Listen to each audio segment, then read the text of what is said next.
Hello दोस्तों, नमस्कार। मैं एसपी बघेल। आज हम लोग पढ़ेंगे कि इन्फ्लेशन क्या होता है, कितने प्रकार का होता है, कैसे मापा जाता है और इसे जो है दूर करने के लिए कौन कौन से उपाय आरबीआई और भारत सरकार द्वारा अपनाया जाता है। इसके साथ हम लोग ये भी पढ़ेंगे कि डिफ्लेशन क्या होता है और स्टैगफ्लेशन क्या होता है। ये सबसे ज़्यादा महत्वपूर्ण चैप्टर यह भी है, इससे भी सभी प्रतियोगी परीक्षाओं में प्रश्न पूछे जाते हैं।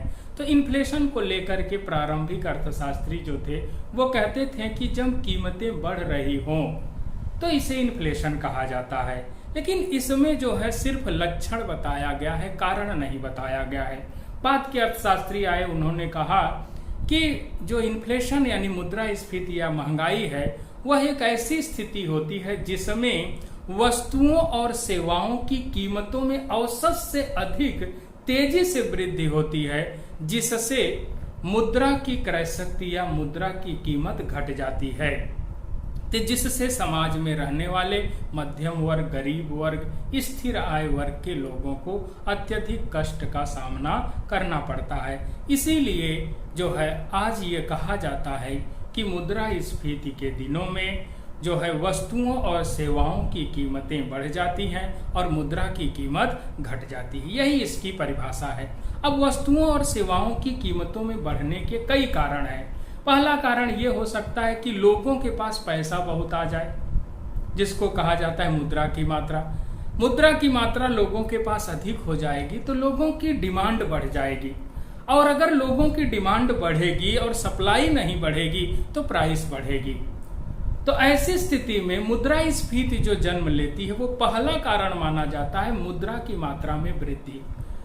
मुद्रा की मात्रा में यानी लोगों के पास अधिक पैसे का आ जाना है। अधिक पैसे का आ जाने के कई कारण होते हैं। अचानक लोगों को वेतन बढ़ जाए या सरकार नया वेतन आयोग लागू कर दे तो इस कारण से, या बैंक बहुत अधिक साख का सृजन कर दे, या लोगों के पास जो है बहुत से तरीके हैं, काले धन से पैसा आने लगे।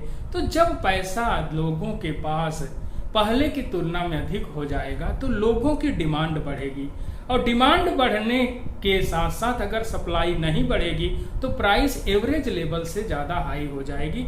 यही एक इन्फ्लेशन का कारण है। दूसरा कारण ये हो सकता है कि उत्पादन कम हो जाए। बाढ़, भूकंप या सूखा आ जाने के कारण उत्पादन किसी वर्ष कम हो जाएगा। जिन वस्तुओं का उनका उत्पादन कम होने से उनकी सप्लाई कम हो जाएगी, किंतु डिमांड वही बनी रहेगी जो पहले जितनी डिमांड थी।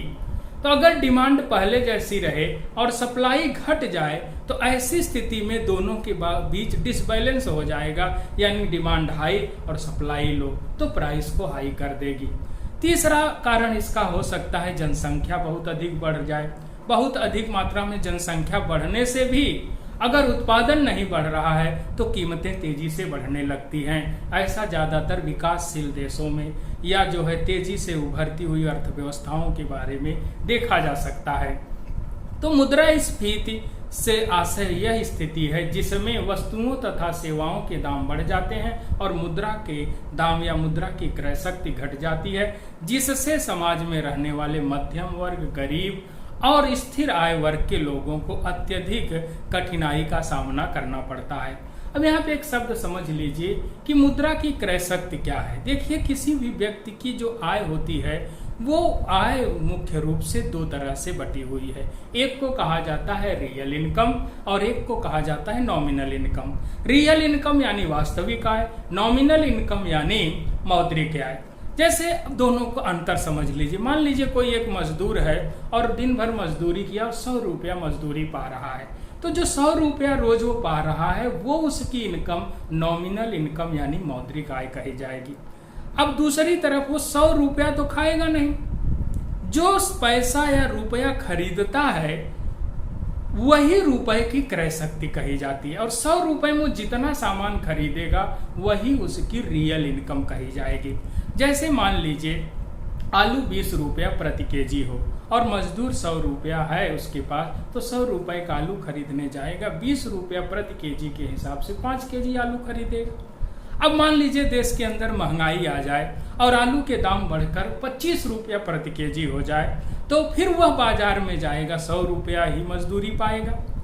तो ऐसी स्थिति में 100 रुपए में वो 25 रुपए प्रति केजी के हिसाब से 4 केजी आलू पाएगा।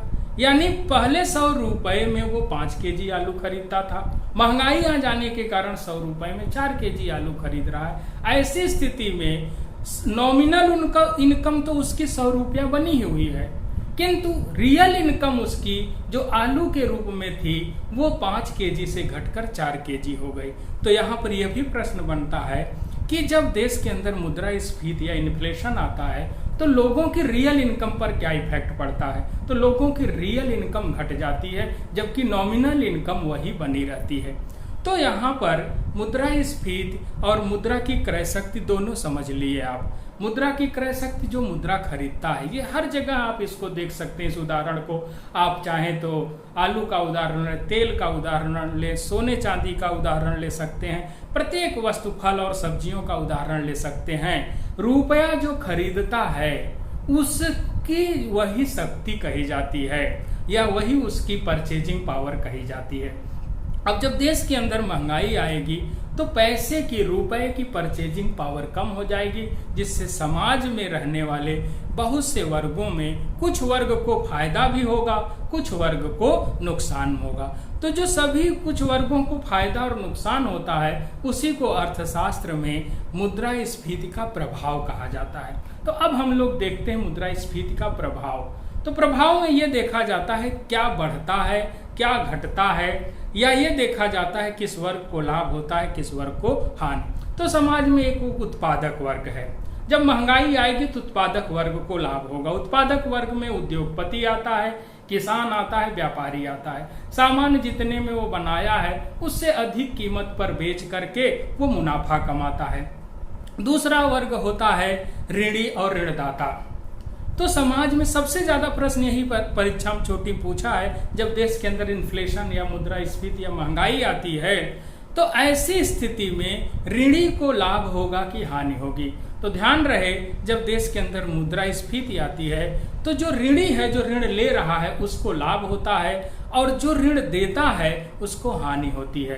कैसे? जैसे मान लीजिए जब आपसे किसी ने उधार लिया तब रुपए की परचेजिंग पावर, आलू में जो उदाहरण दिए समझ लीजिए, जब आपने किसी को 100 रुपया दिया था तब आलू 100 रुपए में 5 केजी मिल रही थी, और जब महंगाई आ गई तो जो व्यक्ति ऋण लिया था वो वापस कर देगा। तो जो ऋणदाता था जब उसे 100 रुपया मिलेगा वो बाजार में जाएगा तो 100 रुपए में वो मुख्यतः जो है 4 केजी ही आलू पाएगा। तो ऐसी स्थिति में मुद्रास्फीति में ऋणी को जो है लाभ होता है और ऋणदाता को हानि यानी नुकसान होता है। अगला एक वर्ग है स्थिर आय वर्ग और दूसरा है परिवर्तनशील आय वर्ग। तो मुद्रास्फीति के दिनों में जो स्थिर आय वर्ग है, जो डेली बेसिस पे काम कर रहा है, महंगाई चाहे बढ़ जाए चाहे घट जाए उसका वेतन नहीं बढ़ता है, तो उसको स्थिर आय वर्ग कहते हैं। जैसे मान लीजिए कि प्राइवेट जॉब कर रहा है कोई 5,000 पा रहा है और महंगाई चाहे 100 रुपये लीटर तेल हो जाए, खाद्य तेल चाहे 200 रुपया लीटर हो जाए सरसों का तेल, लेकिन उसका वेतन तो 5,000 ही रहेगा। फल सब्जियों के दाम चाहे जितना बढ़ जाए उसका वेतन 5,000 रहेगा। तो ऐसी स्थिति में जो स्थिर आय वर्ग है उसको नुकसान उठाना पड़ेगा। तो मुद्रास्फीति के कारण स्थिर आय वर्ग को नुकसान होगा,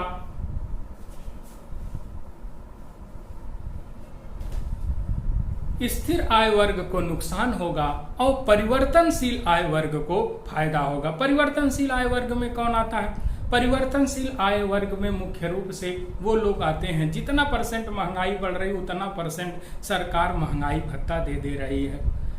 तो ऐसी स्थिति में जिन लोगों के वेतन महंगाई में वृद्धि के साथ बढ़ रही है उन्हें परिवर्तनशील आय वर्ग कहा जाएगा। तो परिवर्तनशील आय वर्ग को फायदा होगा। पेंशन भोगी को लाभ होगा। पेंशन भोगी को भी पेंशन उसी तरह मिलती रहती है जैसे पिछले वर्षों में मिलती रहती है। महंगाई चाहे जितना बढ़ जाए उनके पेंशन में बहुत वृद्धि नहीं होती है, तो इसीलिए पेंशन भोगी वर्ग को नुकसान होगा। और एक वर्ग है मकान मालिक और किराएदार। आप देखते हैं किराया भी साल 2 साल 3 साल पर एक बार बढ़ता है। तो ऐसी स्थिति में जब महंगाई आती है तो उसमें किराएदार को फायदा होता है और मकान मालिक को नुकसान होता है। फिर प्रश्न बनता है कि मुद्रास्फीति के दिनों में देश की अर्थव्यवस्था में किसको कौन सी चीज़ें प्रतिकूल रूप से प्रभावित होंगी, कौन सी अनुकूल रूप से प्रभावित होंगी। तो जब देश के अंदर मुद्रास्फीति आती है तो इसका असर ये होता है, इन्वेस्टमेंट बढ़ता है, निवेश बढ़ता है। क्यों? क्योंकि किसान को मुनाफा होता है, व्यापारी को मुनाफा होता है, उद्योगपति को मुनाफा होता है। तो जब ये लोगों को मुनाफा होने लगता है तो ये लोग और पैसा लगाकर उत्पादन बढ़ाते हैं। तो जब ये लोग और पैसा लगा के उत्पादन बढ़ाते हैं तो इसी को कहा जाता है इन्वेस्टमेंट। तो यानी मुनाफा से ये लोग प्रोत्साहित होकर इन्वेस्टमेंट करते हैं, और जब इन्वेस्टमेंट करेंगे, प्रोडक्शन बढ़ाएंगे, तो जाहिर सी बात है और लोगों को रोजगार मिलेगा। तो यहाँ ये भी पूछता है कि रोजगार पर क्या असर पड़ेगा। तो आप कहेंगे जब देश के अंदर महंगाई आएगी तो प्रोडक्शन बढ़ाएगा, जब उद्योगपति या किसान, तो लोगों को रोजगार मिलेगा, रोजगार बढ़ेगा, निवेश बढ़ेगा। लेकिन जो है ऐसी स्थिति में लोगों को जो बचत है वो कम होगी। ध्यान रहे, महंगाई के दिनों में लोगों की बचत कम हो जाती है। क्यों कम हो जाती है? आदमी 100 रुपया कमा करके जितना सामान पहले खरीदता था, महंगाई जब आ जाएगी उतना ही सामान खरीदने के लिए उसे अब ज़्यादा पैसा देना पड़ेगा। तो बचत कम होगी, निवेश बढ़ेगा, रोजगार बढ़ेगा। और एक चीज़ और है, फिर अब प्रश्न पूछता है कि आयात और निर्यात पर क्या असर पड़ेगा। तो जब देश के अंदर महंगाई आएगी तो देश में वस्तुओं की कमी के कारण वस्तुओं की कीमत बढ़ती है। इसीलिए सरकार जिस वस्तु की कीमत बढ़ती है उस कीमत को कम करने के लिए विदेशों से आयात करती है। जब आयात करती है तो ऐसी स्थिति में हमारा आयात बढ़ता है, और जो चीजें वही चीज अगर हम विदेश निर्यात कर रहे हैं तो उसको रोक दिया जाता है। तो यानी मुद्रास्फीति के दिनों में पूछे तो आयात और निर्यात पर क्या असर पड़ता है, तो आप बताएंगे निर्यात हमारा घटेगा और आयात हमारा बढ़ेगा। अब इसके अलावा और भी पूछता है कि सरकार इसमें कौन सा बजट बनाएगी। तो 2 बजट होता है, एक घाटे का बजट और एक जो है बचत का बजट। ज्यादातर जितनी सरकारें हैं दुनिया में वो सभी घाटे का बजट ही बनाती हैं और उन्हीं को दूरदर्शी सरकार माना जाता है। देखिए, सरकार और व्यक्ति में फर्क है। सरकार जो है वो अपने खर्च के अनुसार आय बढ़ाती है, और व्यक्ति जो होता है आय के अनुसार खर्च बढ़ाता है। तो यहाँ अंतर है दोनों में। जो चीजें व्यक्ति के लिए फायदेमंद है वो समाज के लिए फायदेमंद नहीं होती हैं। ये अर्थशास्त्र का विरोधाभास है। जैसे सब बचत करना अच्छी बात है, लेकिन अगर सभी लोग बचत करने लगेंगे तो खरीदारी कौन करेगा। यानी बचत करना एक व्यक्ति विशेष के लिए अच्छी बात है, लेकिन एक साथ सभी लोग बचत करने लगे तो वो देश और समाज के लिए हानिकारक होगा। क्यों? क्योंकि जब सब बचत करेंगे तो कोई व्यय नहीं करेगा, क्योंकि अर्थशास्त्र में ये परिभाषा है कि एक व्यक्ति का व्यय दूसरे व्यक्ति की आय होती है। तो ऐसी स्थिति में जब व्यक्ति सभी बचत करने लगेंगे तो कोई व्यय नहीं करेगा, व्यय नहीं करेगा तो डिमांड नहीं होगी, डिमांड नहीं होगी तो प्रोडक्शन नहीं होगा, प्रोडक्शन नहीं होगा तो एम्प्लॉयमेंट नहीं होगा, एम्प्लॉयमेंट नहीं होगा तो इनकम नहीं होगी, इनकम नहीं होगी तो फिर डिमांड कम हो जाएगी। तो ऐसी स्थिति में देश के लिए मंदी की समस्या उत्पन्न हो जाएगी। इसलिए दूरदर्शी सरकारें जो होती हैं वो ज्यादातर ये कोशिश करती हैं कि अधिक से अधिक इन्वेस्ट करें। लेकिन जब देश में महंगाई जैसी समस्या आ जाती है तो महंगाई को दूर करने के लिए सरकार महंगाई के दिनों में, इन्फ्लेशन के दिनों में करती यह है कि मुख्य रूप से अपना बचत का बजट बनाती है, सरप्लस बजट, बचत का बजट जिसमें सरकार के व्यय कम हो जाते हैं और आय ज्यादा हो जाती है। ये ध्यान रहे। मुद्रास्फीति या महंगाई के दिनों में पूछता है सरकार कौन सा बजट बनाती है, तो आप बताएंगे सरप्लस बजट। तो ये सब पूरा जो है एक साथ देख लीजिए, किस वर्ग को लाभ हो रहा है, किस वर्ग को हानि हो रही है, क्या बढ़ेगा क्या घटेगा, निर्यात हमारा पर क्या असर पड़ा, आयात पर क्या, निवेश पर क्या। अब यहाँ पर 2 प्रश्न और पूछे जाते हैं कई बार परीक्षाओं में। फिलिप्स वक्र किसे कहा जाता है और ओकुन का नियम या ओकुन गुणांक बहुत बार IAS PCS में पूछा है और जो है छोटी परीक्षाओं में भी पूछता रहता है। तो ध्यान रहे, आपको ये पूछेगा कि देश के अंदर जो है या फिलिप्स वक्र क्या होता है, या ओकुन का नियम क्या होता है। तो फिलिप्स वक्र पूछता है किस किस के बीच रिलेशन बताता है, ओकुन का नियम किस किस के बीच रिलेशन बताता है। तो ध्यान रहे, फिलिप्स वक्र मुख्य रूप से बेरोजगारी तथा इन्फ्लेशन के बीच विपरीत संबंध बताता है। रॉबर्ट फिलिप्स न्यूजीलैंड के एक अर्थशास्त्री हैं। उन्होंने बहुत वर्षों का अध्ययन किया अमेरिका का और न्यूजीलैंड का और यूरोप के देशों का। उनका रिसर्च करके 10-12 सालों तक रिसर्च करके उन्होंने एक जो है कॉन्सेप्ट डेवलप किया और बताया कि जब जब इन्फ्लेशन बढ़ा है तब तब अनएम्प्लॉयमेंट घटा है, यानी इन्फ्लेशन जब बढ़ेगा तो बेरोजगारी घटेगी। इसी को जो है उन्होंने जिस वक्र के माध्यम से शो किया उसी को फिलिप्स वक्र कहा गया। यानी देखिए, फिलिप्स वक्र कहता है कि इन्फ्लेशन बढ़ेगा तो बेरोजगारी घटेगी, यानी बेरोजगारी और इन्फ्लेशन के बीच विपरीत संबंध जो वक्र बताता है उसी को फिलिप्स वक्र कहा जाता है। दूसरा एक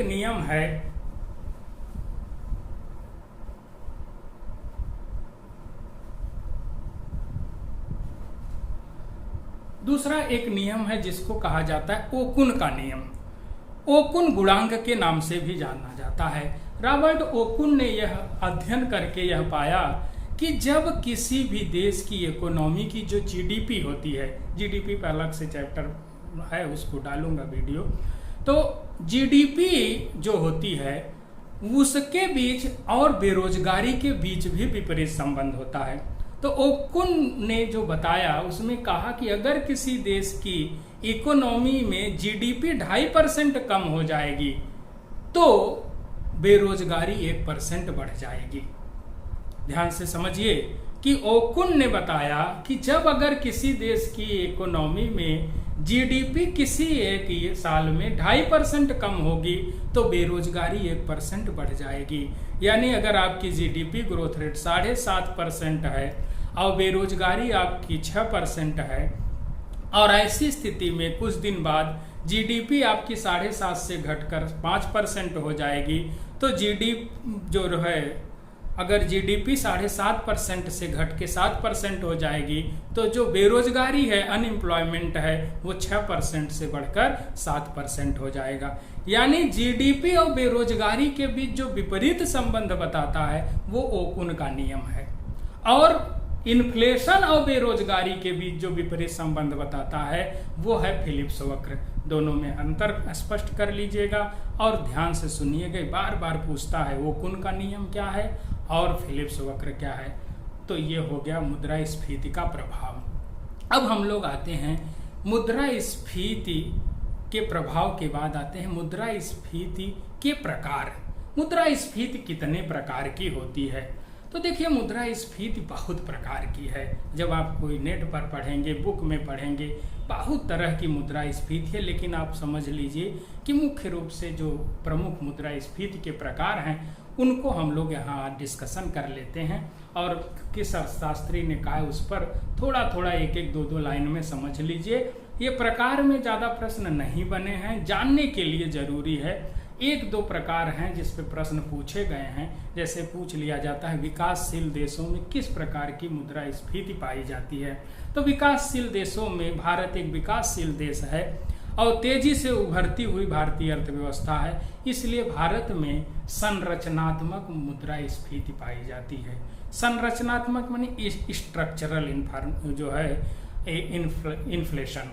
तो स्ट्रक्चरल जो है इन्फ्लेशन है उसको जो है गुन्नार मिर्डल ने और पॉल स्ट्रीटन ने दिया है। तो भारत में पाई जाने वाली जो मुद्रास्फीति और संरचनात्मक, संरचना क्या है? प्रत्येक देश की जो संरचना होती है वो मुख्य रूप से हर क्षेत्रों को मिलाकर, परिवहन क्षेत्र को मिलाकर, उद्योग क्षेत्र को मिलाकर, लोहा इस्पात क्षेत्र को मिलाकर के, बैंकिंग बीमा क्षेत्र को मिलाकर के, कृषि क्षेत्र को मिलाकर के, सेवा क्षेत्र को मिलाकर के संरचना बनती है। और वही संरचनाएं जब किसी देश में तेजी से बढ़ती हैं, संरचनाएं तेजी से बढ़ रही हों, तो ऐसी स्थिति में लोगों के पास पैसे की मात्रा भी तेजी से बढ़ती है।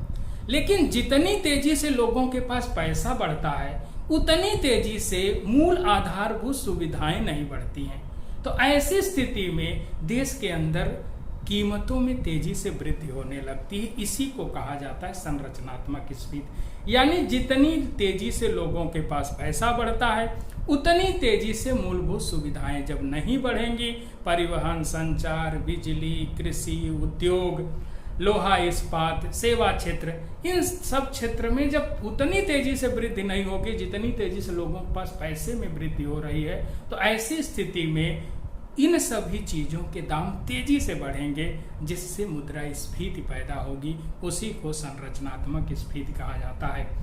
गुन्नर मिर्डल ने इसी पर एक बहुत अच्छी किताब लिखी है और उसका नाम है एशियन ड्रामा। एशियन ड्रामा 1968 में गुन्नार मिर्डल लिखते हैं और इसी एशियन ड्रामा पर 1974 में इसे नोबेल पुरस्कार भी मिलता है। इन्होंने एशिया जैसे तेजी से उभरती हुई इकोनॉमी पर अपना रिसर्च लिखा है और ये स्वीडन के रहने वाले अर्थशास्त्री थे गुन्नार मिर्डल, और इन्होंने बड़े अच्छे ढंग से बताया है कि ये जो है संरचनात्मक स्फीति क्यों बढ़ रही है एशिया के तेजी से उभरती हुई अर्थव्यवस्थाओं में। तो ये जो संरचनात्मक स्फीति हो गई। दूसरी स्फीति जो ज्यादातर आप परीक्षाओं में पढ़ते हैं उसको कहा जाता है डिमांड पुल इन्फ्लेशन, मांग जन्य। यानी ऐसी महंगाई जिसका जन्म मांग से हो, डिमांड से हो। तो ये आप सीधा समझ रहे हैं, जब डिमांड ज्यादा होगी, सप्लाई कम होगी तो प्राइस बढ़ेगी। डिमांड और सप्लाई में जब डिसबैलेंस होगा, प्राइस बढ़ेगी। तो इसी को डिमांड पुल इन्फ्लेशन या मांग जन्य स्फीति कहा जाता है। इसका मुख्य कारण वस्तुओं की मांग में वृद्धि है। वस्तुओं की मांग में वृद्धि का कारण लोगों के पास मुद्रा की मात्रा में वृद्धि है। लोगों के पास मुद्रा की मात्रा बढ़ेगी तो वस्तुओं की मांग बढ़ेगी। वस्तुओं की मांग बढ़ने पर अगर वस्तुओं की सप्लाई नहीं बढ़ रही है तो ऐसी स्थिति में प्राइस तेजी से बढ़ेगी, जिसे कहा जाएगा मांग जन्य स्फीति। अब देखिए, इकोनॉमी एक जो है सर्किल में वर्क करता है। हर सेक्टर एक दूसरे से जुड़े हुए होते हैं। एग्रीकल्चर सेक्टर इंडस्ट्री से जुड़ा है, इंडस्ट्री और एग्रीकल्चर सर्विस सेक्टर से जुड़ा हुआ है। तो ऐसे में कहीं एक जगह जब डिसबैलेंस होगा तो उसका नतीजा ये होगा कि सभी सेक्टर में इसके प्रभाव पड़ेंगे। तो जब एक बार देश के अंदर डिमांड पुल इन्फ्लेशन पैदा हो जाती है तो ऐसी स्थिति में दूसरी इन्फ्लेशन भी पैदा होती है, जिसको कहा जाता है कॉस्ट पुश इन्फ्लेशन, लागत जन्य स्फीति। यानी जैसे मान लीजिए आलू की कीमत बढ़ गई तो आलू से बनने वाली हर चीज की लागत बढ़ जाएगी, या पेट्रोल और डीजल की कीमत बढ़ गई तो पेट्रोल और डीजल में वृद्धि के कारण ट्रैक्टर की जुताई के पैसे बढ़ जाएंगे, और जो है भाड़ा बढ़ जाएगा। तो जो माल की ढुलाई हो रही है एक जगह से दूसरे जगह पर, तो भाड़ा बढ़ जाएगा। भाड़ा बढ़ जाने से वस्तुओं की लागत बढ़ जाएगी, वस्तुओं की लागत बढ़ जाएगी। तो ऐसी स्थिति में उत्पादक या विक्रेता करेगा क्या? वो अपना लाभ तो कम करेगा नहीं, अपने लाभ के पूर्व स्तर को बनाए रखने के लिए वो वस्तुओं के दाम को बढ़ा देगा। तो जब लागत में वृद्धि के कारण वस्तुओं की कीमत बढ़ती है तो इसी को कहा जाता है लागत जन्य स्फीति या cost push inflation. Cost push inflation में इसे जो है लाभजन्य स्फीति भी कहा जाता है या मजदूरी जन्य। क्यों? क्योंकि मजदूर वर्ग कभी कभी दबाव में वो जो है समूह बना करके उत्पादक पर दबाव बनाता है और दबाव बना करके अपनी मजदूरी बढ़वा लेता है। तो जब उसकी मजदूरी बढ़ती है तो ऐसी स्थिति में वस्तुओं की लागत बढ़ जाती है। लागत बढ़ेगी तो उत्पादक अपने लाभ को बनाए रखने के लिए पूर्व स्तर पर वस्तुओं की कीमत बढ़ा देगी। तो इसे लाभजन्य या वस्तु वो जो है मजदूरी जन्य या इसे लागत जन्य भी कहा जाता है। अगली जो मुद्रास्फीति होती है उसको कहा जाता है कोर इन्फ्लेशन। कोर इन्फ्लेशन यानी मुख्य तया ये देखा जाता है कि एक अर्थशास्त्री हैं एक्सटेन ने 1981 ईस्वी में यह कहा कि जो वस्तुएं प्रतिदिन प्रति व्यक्ति द्वारा कंज्यूम की जाती हैं, उपभोग की जाती हैं, उनमें कुछ वस्तुएं ऐसी होती हैं जिनमें मौसम के साथ कीमतों में परिवर्तन पाया जाता है। जैसे फल, सब्जियां, दूध, अंडे, ये ऐसी वस्तुएं हैं जिनमें मौसम के साथ परिवर्तन देखा जाता है कीमतों में। लेकिन कुछ वस्तुएं ऐसी हैं जैसे विनिर्मित वस्तुएं हैं, औद्योगिक वस्तुएं हैं जो मिल फैक्ट्रियों में बन रहे हैं, जैसे टीवी है, घड़ी है, मोबाइल है, जूते हैं, कपड़े हैं।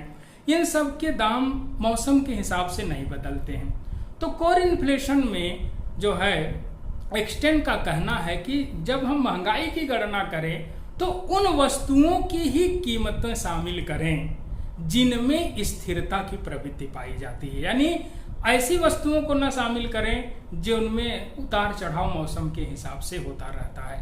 तो कोर इन्फ्लेशन मुख्य रूप से स्थिर कीमत की प्रवृत्ति वाली वस्तुओं को लेकर के महंगाई की गणना करने की बात की है। और भारत में RBI, reserve bank of India भी कोर इन्फ्लेशन को विनिर्मित वस्तुओं के संदर्भ में जो है यूज करता है।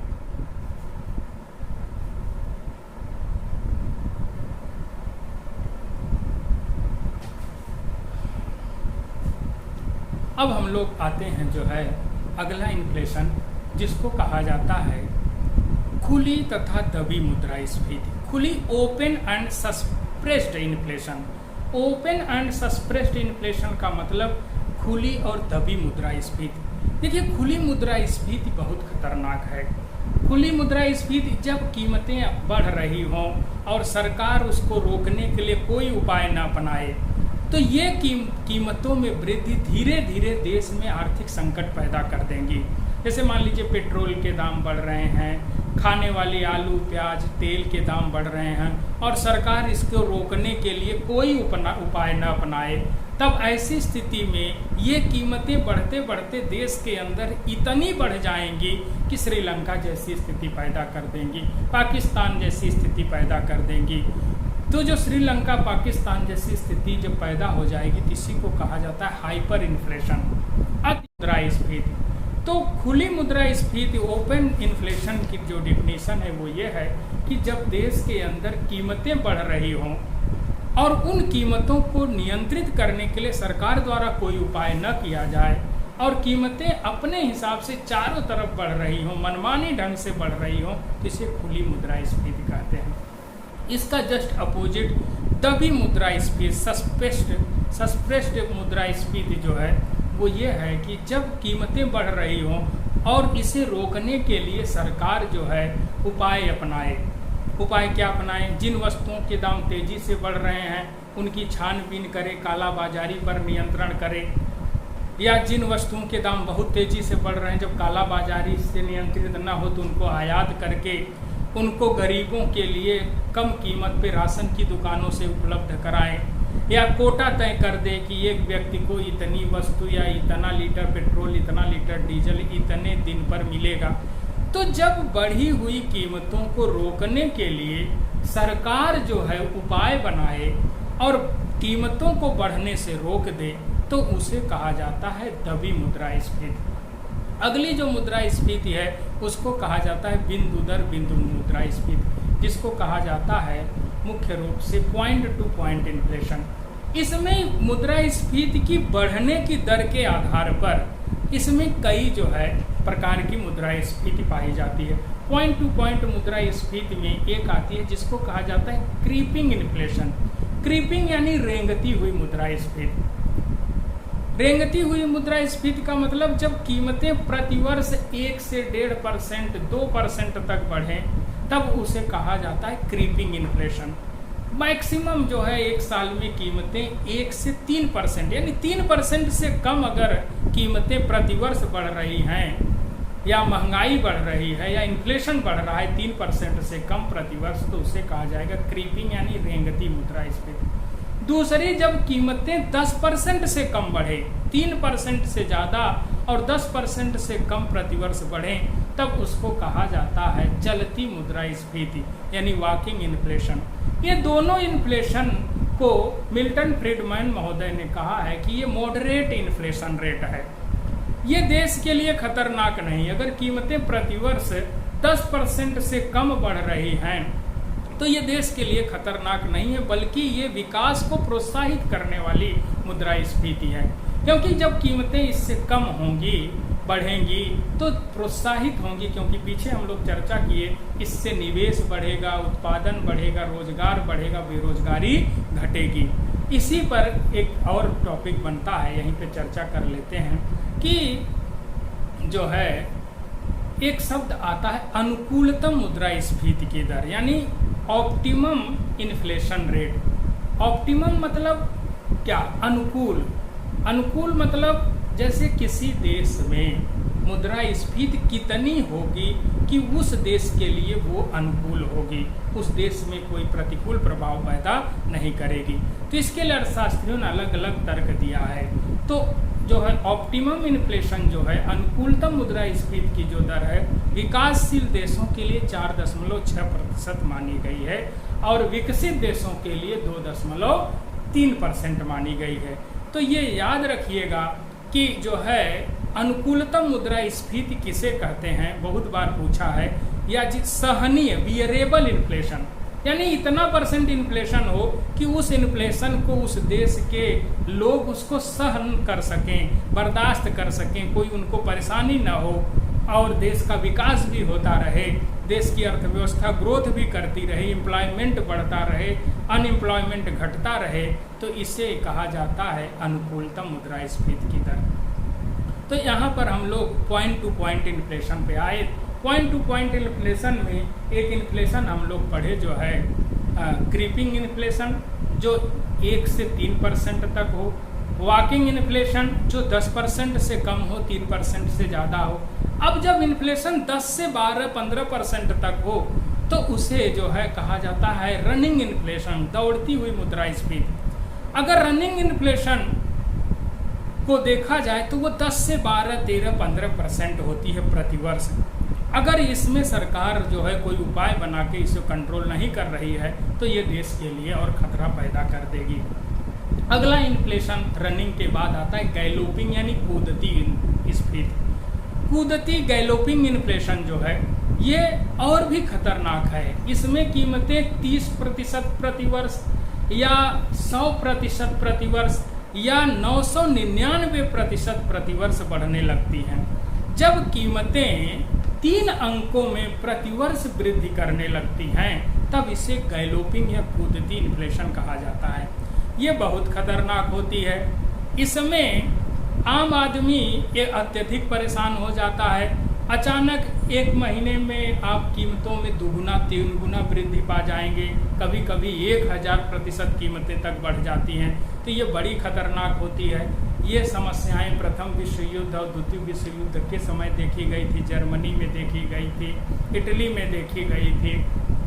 1989-90 में इस तरह की कीमतें जो है अर्जेंटीना, पेरू, ब्राज़ील में देखी गई थी।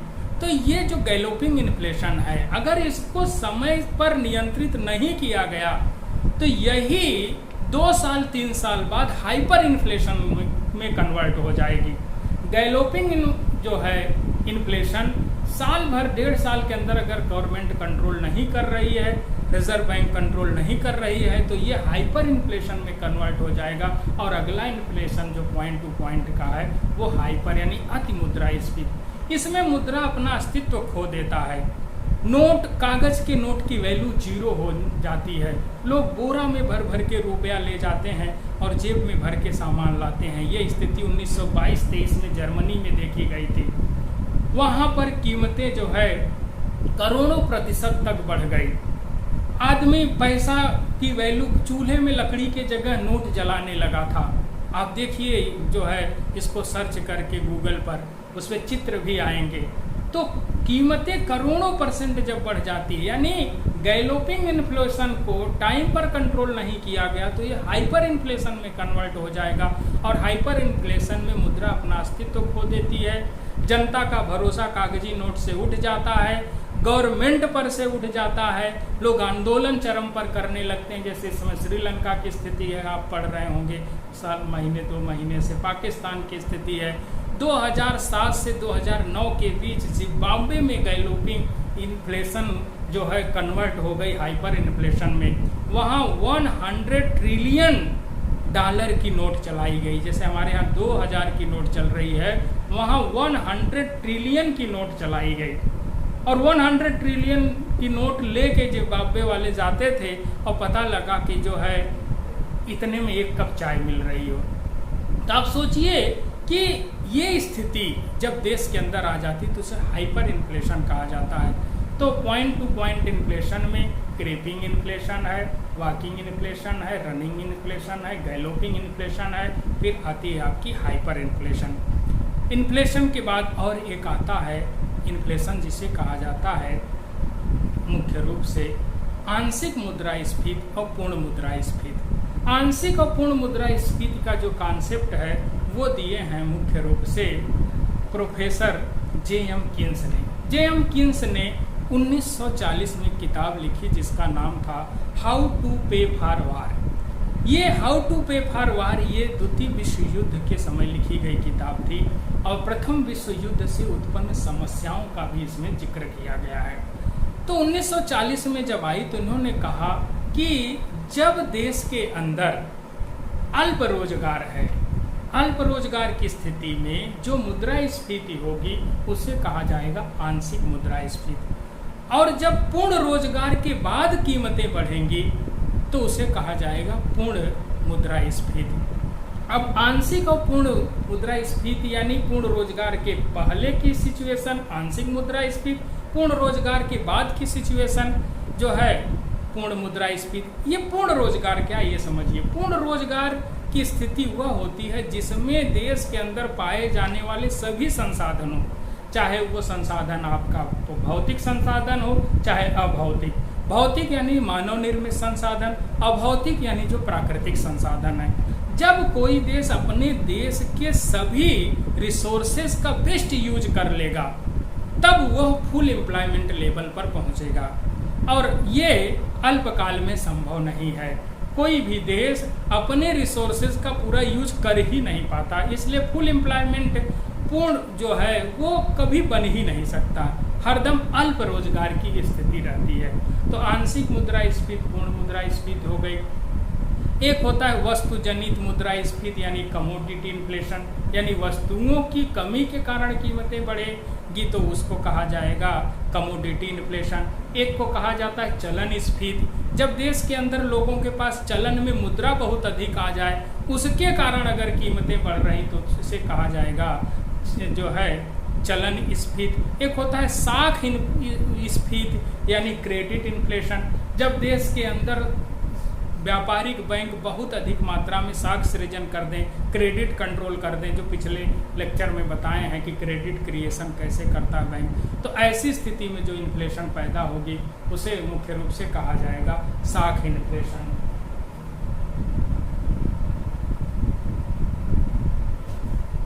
अब आता है इसके बाद आपके यहाँ आता है दो और इन्फ्लेशन, उस पर जी एक को कहा जाता है रिफ्लेक्शन और एक को कहा जाता है डिसइन्फ्लेशन। रिफ्लेक्शन जो है वो और डिसइन्फ्लेशन दोनों को अंतर समझ लीजिए। देखिए जब देश के अंदर कीमतें जो है बहुत अधिक कम हो जाती हैं तब ऐसी सिचुएशन में देश की सरकार मौद्रिक नीति और राजकोषीय नीति का सहारा लेकर के कीमतों को बढ़ाने के लिए उपाय अपनाती है। जैसे कीमतें मान लीजिए कि पेट्रोल डीजल की कीमत बहुत अधिक घट जाए या आलू प्याज की कीमत बहुत अधिक घट जाए तो जो उत्पादक है उसको नुकसान होने लगेगा। प्याज के दाम घट जाएं, आलू के दाम घट जाएं या गेहूं चावल के दाम, तो वो उसका उत्पादन बंद कर देगा। उत्पादन बंद कर देगा तो देश के अंदर रोजगार की समस्या उत्पन्न हो जाएगी, आय की समस्या। ऐसी स्थिति में रिफ्लेक्शन में करती क्या, जब कीमतें बहुत कम हो जाती हैं तो उन कीमतों को बढ़ाने के लिए सरकार जो उपाय अपनाती है जो है राजकोषीय उपाय और आरबीआई जो अपनाती है मौद्रिक उपाय, उन उपायों के माध्यम से जब कीमतें बढ़ती हैं तो उसको कहा जाता है रिफ्लेक्शन इन्फ्लेशन। यानी कीमतों को बढ़ाने के लिए सरकार जब उपाय अपनाती है और उस उपाय के कारण जब कीमतें बढ़ती हैं तो उसे रिफ्लेक्शन इन्फ्लेशन कहा जाता है। दूसरा, जब देश के अंदर महंगाई बहुत अधिक बढ़ जाती है तो जब महंगाई बहुत अधिक बढ़ जाती है तो उसे घटाने के लिए सरकार जो उपाय अपनाती है उसे कहा जाता है डिसइन्फ्लेशन। जैसे महंगाई आलू के, पेट्रोल के, तेल के दाम बहुत अधिक बढ़ जाएंगे तो सरकार उपाय अपनाकर इनके दाम को क्या करेगी, कम करेगी। तो इसके लिए राजकोषीय नीति और मौद्रिक नीति अपनाएगी। कीमतें बहुत अधिक बढ़ जाएं उनको घटाने के लिए जो उपाय अपनाती है, और उपाय अपनाने से जब कीमतें घटती हैं तो उन्हीं को कहा जाता है डिसइन्फ्लेशन। जैसे पेट्रोल और डीजल के दाम बहुत बढ़ गए तो सरकार ने क्या किया, उन पर से टैक्स की दरें घटा दी। जब टैक्स के दर घटी तो पेट्रोल और डीजल के दाम घट गए। आप अक्सर 2 बार 3 बार ऐसा देख रहे हो, पेपरों में पढ़ रहे होंगे। तो जब बढ़ी हुई कीमतों को सरकार मौद्रिक और राजकोषीय नीति अपना करके कीमतों को कम करती है, और जब कीमतें घटती हैं तब इस स्थिति को डिसइन्फ्लेशन कहा जाता है। तो ये इतने इन्फ्लेशन के प्रकार हो गए। अब हम लोग अगला जो इसी का इन्फ्लेशन का दूसरा पार्ट है उस पर भी अध्ययन करेंगे, उसे रोकने के उपाय। लेकिन 2 चीज़ें और पढ़ लेते हैं 5 मिनट में। अब एक हो गया इन्फ्लेशन, इन्फ्लेशन का प्रभाव, इन्फ्लेशन का प्रकार। अब हम लोग पढ़ेंगे डिफ्लेशन। इन्फ्लेशन का उल्टा डिफ्लेशन होता है। इन्फ्लेशन में कीमतें बढ़ जाती हैं, डिफ्लेशन में कीमतें घट जाती हैं। जब किसी देश में कीमतें लगातार तेजी से घटने लगती हैं तब ऐसी स्थिति में देश के अंदर कीमतों में कमी के कारण उत्पादक या विक्रेता को नुकसान होता है। तो उत्पादक और विक्रेता उत्पादन कम कर देगा, उत्पादन कम कर देगा तो रोजगार कम होगा, रोजगार कम होगा तो बेरोजगारी बढ़ जाएगी, बेरोजगारी बढ़ जाएगी तो लोगों की आय कम हो जाएगी, लोगों की आय कम हो जाएगी तो डिमांड कम हो जाएगी, और डिमांड कम हो गई तो फिर से जो है प्राइस कम हो जाएगी। और यह प्रक्रिया जो है 6 महीने में एक राउंड पूरा करेगी, फिर अगले महीने में फिर और पूरा करेगी एक राउंड 6 महीने। फिर ऐसी स्थिति में साल से 1.5 साल के अंदर इकोनॉमी में जो बूम की स्थिति होती है वो धीरे धीरे बूम उसका कम होता चला जाएगा, और देश की अर्थव्यवस्था का आकार मान लीजिए 5 ट्रिलियन का है तो घट के 4 ट्रिलियन, 2 ट्रिलियन, 1 ट्रिलियन की हो जाएगी। इसी को मंदी या अवमंदन कहते हैं। तो मुद्रास्फीति की अपोजिट स्थिति को मुद्रा अवस्फीति या डिफ्लेशन कहा जाता है। तो मुद्रास्फीति में कीमतें बढ़ती हैं, मुद्रा अवस्फीति में कीमतें घटती हैं। मुद्रास्फीति में रोजगार बढ़ता है, मुद्रा अवस्फीति में रोजगार घटता है। तो रोजगार का घटना बहुत खतरनाक है। इसीलिए रोजगार जब घटता है तो एक चक्रीय समस्या उत्पन्न करता है। जो रोजगार घटता है, आय घटती है तो मांग घटती, मांग घटती तो उत्पादन घटता है, उत्पादन घटता है तो फिर रोजगार घटता है। तो ऐसे में देश में चारों तरफ मंदी और बेरोजगारी फैल जाती है। तो डिफ्लेशन वह स्थिति है जिसमें चारों तरफ जो है मंदी या जो है बेरोजगारी बढ़ जाती है। यह ज़्यादा खतरनाक है। इसे आप समझिए लो ब्लड प्रेशर और इन्फ्लेशन को हाई ब्लड प्रेशर। तो ये पूछा जाता है कि डिफ्लेशन का लक्षण क्या है, तो आप कहेंगे डिफ्लेशन में वस्तुओं और सेवाओं की कीमतें घट जाती हैं और चारों तरफ बेरोजगारी बढ़ जाती है और धीरे धीरे इकोनॉमी मंदी का शिकार हो जाती है। तो पूछा जाता है दोनों में खतरनाक ज़्यादा कौन है, तो आप बताएंगे मुद्रास्फीति तो खतरनाक है, बुरी है, लेकिन मुद्रा अवस्फीति उससे भी ज़्यादा बुरी है क्योंकि इसमें चारों तरफ बेरोजगारी बढ़ जाती है। तीसरी सिचुएशन दोनों के बीच की है। इन्फ्लेशन में कीमतें बढ़ रही हैं, डिफ्लेशन में कीमतें घट रही हैं। अब तीसरी जो सिचुएशन है उसको कहा जाता है स्टैगफ्लेशन। स्टैगफ्लेशन यानी गतिहीन स्फीति। गतिहीन स्फीति वह स्थिति है जिसमें कुछ वस्तुओं के दाम बढ़ रहे होते हैं और कुछ वस्तुओं के दाम घट रहे होते हैं। यानी डिफ्लेशन और इन्फ्लेशन दोनों एक साथ जब पाई जाती है तो उसी को कहा जाता है स्टैगफ्लेशन। तो ये बहुत बार पूछा स्टैगफ्लेशन या गतिहीन स्फीति क्या है, तो आप बताएंगे जिसमें महंगाई भी हो और बेरोजगारी भी हो, या जिसमें इन्फ्लेशन भी हो और डिफ्लेशन भी हो। तो ये आपका हो गया इन्फ्लेशन, डिफ्लेशन, स्टैगफ्लेशन। अब हम लोग अगले वीडियो में चर्चा करेंगे इन्फ्लेशन को कैसे मापा जाता है और इन्फ्लेशन को दूर करने के लिए कौन कौन सी मौद्रिक और राजकोषीय नीतियाँ सरकार द्वारा, RBI द्वारा अपनाई जाती हैं। धन्यवाद।